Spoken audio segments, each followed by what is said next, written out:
Creating a budget is not a punishment. It's an opportunity to make your money work better for you. Hi, and welcome to The Wake Up. I'm Tanya Rapley. I'm a financial education expert and entrepreneur.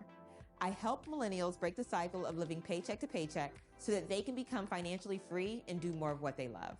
One of the biggest causes of financial stress is uncertainty. Budgeting is one of the best things you can do to eliminate some of that because by creating a plan, you can give yourself a clearer understanding of what's happening with your money.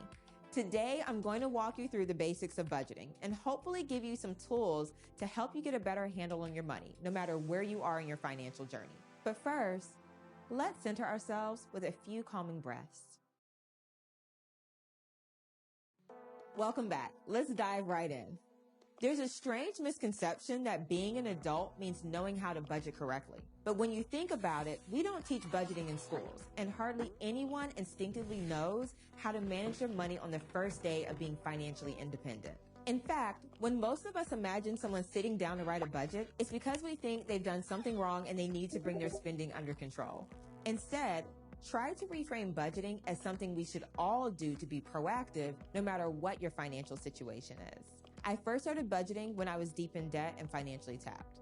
Once I was back on my feet, I revisited my budget as I entered a new phase of my career. And then again when I got married. And again when I had a child. Most recently, I revisited and revamped my budget when I bought a new house. Budgeting should happen at every new stage in your life or whenever your expenses or income change. Many people think budgeting is a time-consuming and tedious process, but once you sit down and actually do it, your foundation is set to build upon for later iterations.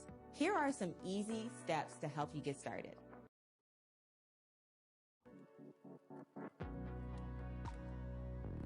This will be a centralized place that you will log all of your expense types, add up the numbers, and make any notes. Ask yourself what's the most accessible way for you to check in on your budget on a regular basis. For me, I go old school with a paper and pen. I have a designated notebook that I use just for budgeting, but it could just as easily be a budgeting software, an app on your phone, a binder, or a spreadsheet on your computer. Just make sure it's something you're comfortable navigating so you don't have another excuse to ignore it.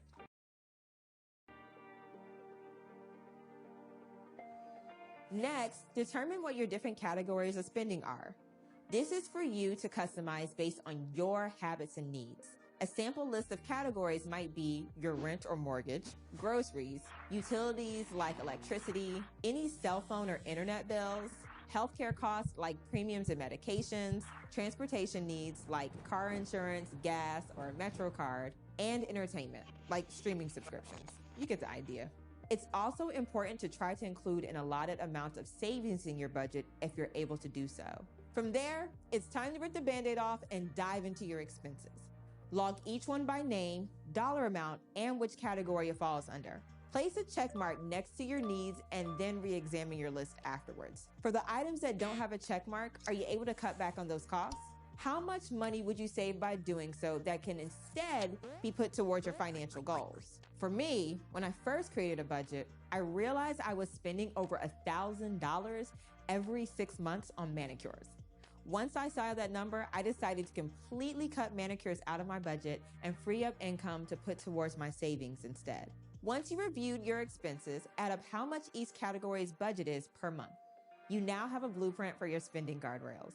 This budget review should be repeated at least once a quarter minimum.